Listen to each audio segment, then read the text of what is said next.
Chocolate ছাড়াই বানিয়ে ফেলেছি নামি দামি ব্র্যান্ডের চকলেট আইসক্রিম। এই গরমে নিজেকে এবং নিজের পরিবারকে একটু স্বস্তি দেওয়ার জন্য এই চকলেট আইসক্রিম কিন্তু খুবই অল্প খরচে আপনি বাসায় তৈরি করে নিতে পারেন। যেমনটা তৈরি করেছিলাম আমি, খুবই অল্প খরচে বাসায় তৈরি করা হলেও এই চকলেট আইসক্রিম খেতে কিন্তু বাজারের চকলেট আইসক্রিমের থেকেও অনেকটা বেশি মজার। তো চলেন দেখি কিভাবে তৈরি করলাম। প্রথমে আমরা একটা বোলের মধ্যে নিয়ে নিব 1 কাপের মতো কুসুম গরম পানি।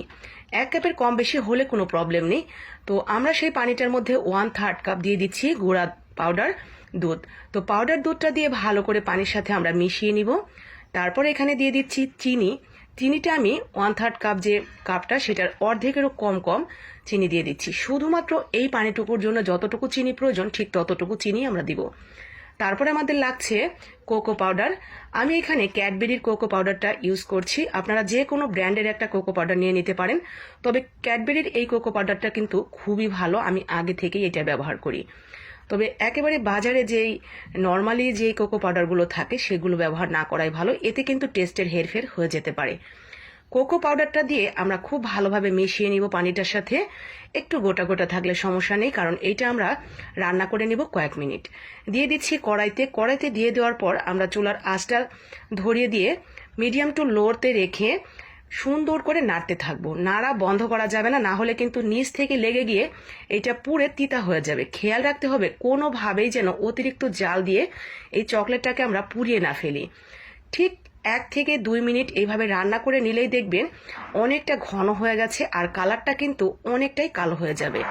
বুঝে নেবেন ঠিক তখনই আমাদের চকলেটটা রেডি হয়ে গেছে। এখন এই চকলেটটাকে আমরা বোলের মধ্যে ঢেলে একেবারে ঠান্ডা করে নেব, যতক্ষণ না পর্যন্ত একটুও গরম ভাব না থাকে ঠিক ওরকম ঠান্ডা করে নিতে হবে।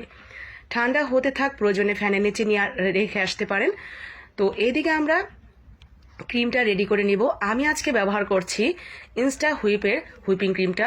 তো এই ক্রিমটা কিন্তু আমি গতকাল বলেছি, কয়েকদিন আগে যে আইসক্রিমের ভিডিওটা করেছিলাম সেখানে দেখিয়েছিলাম ট্রপিক্যালের হুইপ ক্রিম। ওইটার দাম ছিল 220 থেকে 240 আর এইটার দাম হলো 300 টাকা। দামের পার্থক্য থাকতে পারে স্থান ভেদে, তো দোকান ভেদে, তো এরকমই হবে। তবে এই ক্রিমটাও কিন্তু ভালো, আমি এইটাও ব্যবহার করি মাঝে মাঝে, তো যখন যেটা হাতের কাছে থাকে আর কি। তো আমি ওইখান থেকে 2 চামচ মতো ক্রিম নিয়ে নিচ্ছি। আর এই 1 প্যাকেট হুইপিং ক্রিম দিয়ে আপনি কমপক্ষে 6 থেকে 7 বাটি আইসক্রিম বানাতে পারবেন। তো ওই হিসেবেই দামটা ধরে নেবেন, কারণ আপনি তো আর পুরো প্যাকেটটা ধরে আপনি আইসক্রিম একসাথেই তৈরি করছেন না। এখানে আমি যতটুকু ক্রিম নিয়েছি এখানে 50 টাকার থেকে বেশি ক্রিম কখনোই হবে না, আরো কমে হবে, তবু 50 টাকা ধরলাম।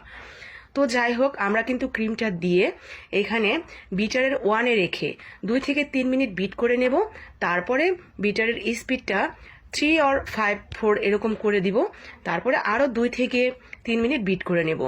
বিট করতে করতে একটা পর্যায়ে এই ক্রিমটা অনেকটা বেশি শক্ত হয়ে যাবে আর অনেকটা বেশি হয়ে যাবে। তখন বিটার অথবা এই বাটিটা উল্টো করে ফেললেও কিন্তু ক্রিমটা আর পড়ে যাচ্ছে না, তার মানে হয়ে গেছে। এখন আমরা যে চকলেটটা বানিয়ে রেখেছিলাম সেটা একেবারে কিন্তু ঠান্ডা করে নিতে হবে। আমি বারবারই বলছি, গরম অবস্থায় যদি আপনি এই ক্রিমটার মধ্যে চকলেটটা দিয়ে দেন আপনার কিন্তু এই ক্রিমটা নষ্ট হয়ে যাবে। মানে এই যে আপনি বেশি করে ফেললেন, ফোম বানিয়ে ফেললেন, শক্ত হলো, এটা কিন্তু একদম গলে নরম হয়ে যাবে, তখন আর আইসক্রিমটা ভালো হবে না। তো অবশ্যই চকলেটটা খুব ঠান্ডা করে নিয়ে তারপর দিতে হবে। দিয়ে আমরা সামান্য করে একটু মিশিয়ে নিয়েছি। এখন বিটার দিয়ে ওই 30 সেকেন্ড কি 1 মিনিটের মতো আমরা এটাকে বিট করে নিব, শুধুমাত্র মেশানোর জন্য। ভালোভাবে মিশে গেলেই কিন্তু আমাদের আইসক্রিমের ব্যাটারটা রেডি হয়ে গেছে। তো সুন্দর করে আমরা মিশিয়ে নিচ্ছি। একটা কোকো পাউডার যদি আপনি কিনে আনেন, এই একটা কোকো পাউডার দিয়ে কমপক্ষে 3 বার এরকম চকলেট আইসক্রিম তৈরি করতে পারবেন। আমি যে কোকো পাউডারটা আপনাদের দেখালাম ওই কোকো পাউডারটা আমি অলরেডি 2টা আইসক্রিম বানিয়ে ফেলেছি, আরও যতটুকু আছে একটা তৈরি করতে পারবো। আর ওই কোকো পাউডারটার দাম নিয়েছে 95 টাকা মেবি, আমার মনে পড়ছে, মানে 100 টাকায় 5 টাকা কম নিয়েছিল। তো যাই হোক, 100 টাকার কোকো পাউডার আনলে আপনি 3 বার ইউজ করতে পারবেন 3টা আইসক্রিমের জন্য। তো সব মিলিয়ে একটা চকলেট আইসক্রিম যদি আপনি তৈরি করেন তাতে আপনার 100 থেকে 120 টাকার বেশি কখনোই খরচ হবে না। তো কত সহজে আপনি 100-120 টাকার মতো খরচ করে দামি একটা আইসক্রিম বানিয়ে ফেললেন। এখন কেউ কেউ বলবেন সবকিছু তো কিনতে হবে। হ্যাঁ, সবকিছু তো কিনতেই হবে অনেকগুলো। প্রথমে হয়তো আপনার কিছু টাকা খরচ হবে, এরপরে যে আইসক্রিমগুলো আপনি বাড়িতে বসে বানাতে পারবেন সেগুলো কিন্তু আপনি অল্প খরচেই বানিয়ে নিতে পারবেন। অল্প খরচে পরিবারের জন্য এতটুকু কষ্ট তো করাই যায় নাকি? পরিবারের সবার মুখে হাসি দেখতে কার না ভালো লাগে। আমি উপরে কিছু চকলেট দিয়ে ছোট ছোট এগুলো কেক বানাতে প্রয়োজন হয়, তো সেগুলো হাতের কাছে থাকলে দিবেন, না থাকলে নাই। প্রায় 6 থেকে 7 ঘন্টার জন্য এটা রেখে দিতে হবে ডিপ ফ্রিজে। আমি এগুলো রাতে তৈরি করি, রাতভর ফ্রিজে থাকে, তারপর সকালে যে আপনাদের দেখাই। তো সকালবেলা আমি বের করে নিয়েছি, দেখেন পুরো জমে গেছে, একটুও আপনার কোথাও নরম ভাব নেই। দেখেন হাত দিলে কিন্তু আর হাতে লাগছে না, তার মানে পুরোপুরি হয়ে গেছে। চলেন এখন কেটে দেখাই ফাইনালি এটা কতটা সুন্দর হয়েছে। কি দেখে কি বুঝতে পারছেন? হুবহু চকলেট আইসক্রিম না? খেতেও কিন্তু মাশাল্লাহ একদম হুবহু চকলেট আইসক্রিম। আপনি যদি কাউকে না বলেন জীবনেও বুঝতে পারবে না এটা আপনি কোকো পাউডার দিয়ে তৈরি করেছেন, কোনো চকলেট ইউজ করেননি। আমি জানি না নামি দামি ব্র্যান্ডের চকলেট আইসক্রিমগুলো কিভাবে তৈরি করে, বা আদৌ ওনারা চকলেট বা কি দিয়ে তৈরি করে আমার জানা নেই, কিন্তু আমি কিন্তু এইভাবে চকলেট ছাড়াই চকলেট আইসক্রিম তৈরি করে ফেলেছি। একেবারে বোঝার উপায় নেই এটা আপনি চকলেট ছাড়া তৈরি করেছেন। তো ভালো লাগলে অবশ্যই বানিয়ে নেবেন নিজের জন্য এবং নিজের পরিবারের জন্য। এছাড়াও এই গরমে যদি আপনার বাসায় কোনো মেহমান আসে তাকে যদি এক বাটি দিতে পারেন সে কিন্তু খুশি হয়ে যাবে।